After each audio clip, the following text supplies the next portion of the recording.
The GEEK Files, 2026, April 26th. Burnaby, Transprovincial, fall of 88, spring of 92 in Terrace. So we were worked out of Wrangell, Alaska, and the rules were kind of relaxed because although we were Canadian, we were working on Canadian aircraft for a Canadian company, so we didn't need any sort of work permits to do that. Now, Alaska and firearms are interesting. They have very lax laws. And because, what do they call Alaska? The home of the wanted and unwanted. People go up there. I mean, you could still, in the 80s, you could still homestead. You could still wander off in the bush and mark out an area, homestead it, like cut the trees down, and then claim it in 5 or 7 years as your own property. So a lot of people really didn't have addresses. Like I can remember there was some sheltered water around Wrangell Island, and people had bought old flat barges for moving equipment and just anchored them and built homes on them, like really nice homes on top of these things. And when they wanted to move, they just moved. So Alaska had to make some pretty substantial concessions regarding what your home address really was. And it got down to the point where if you had a post office box, like you couldn't use just the general post office, it had to be a post office box, then you had an address. And if you had an address, then in Alaska, then you could buy a firearm in Alaska, no questions asked. At that time, that was it. You walked into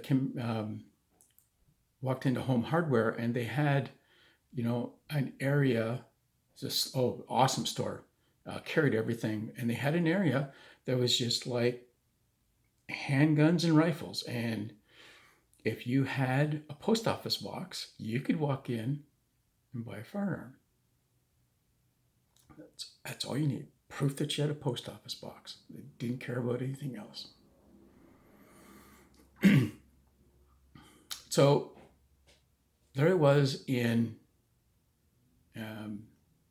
Terrace, and the Twin Otter came back, flown by the chief pilot.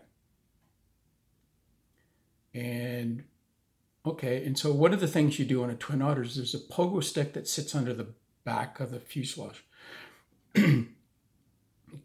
Because you can actually, doesn't take much weight to sit a Twin Otter on its tail. So you put a pogo stick in there to stop it from sitting on its tail. It just stops it from rocking back on its tail. As it's being loaded, or people getting off, or a wind gust.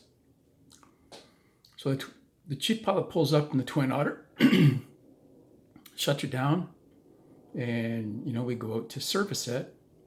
And I open up the back hatch to get the pogo stick out, and there's a 44 wheel gun sitting in the back of it, lying in there. And the chief pilot all of a sudden comes out and says, I think there's something in there that's mine. And reaches in and very quietly pulls out this, it must have had a 6-inch barrel 45 Smith & Wesson. I can't remember what the wheel guns, 44 or 45. Probably 44. Yeah. So apparently this was quite popular among the Canadian pilots. They would walk in and get a post office box, because the post office didn't care who you were, as long as you paid your post. You paid for the post office box. And then they'd walk down with this paper in hand. They'd walk down to the Home Hardware store and buy whatever firearm.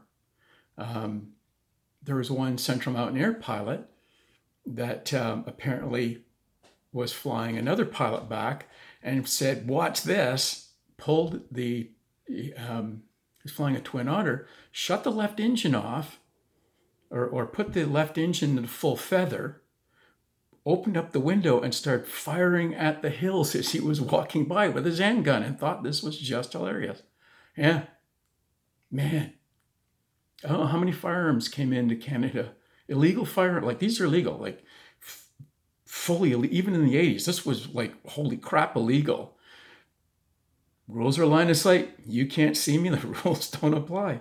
I have no idea how many illegal firearms came in through Wrangell by Canadian pilots, but I know of at least 2. Yeah. So, making appropriate life decisions. Don't make any money, but you get good stories.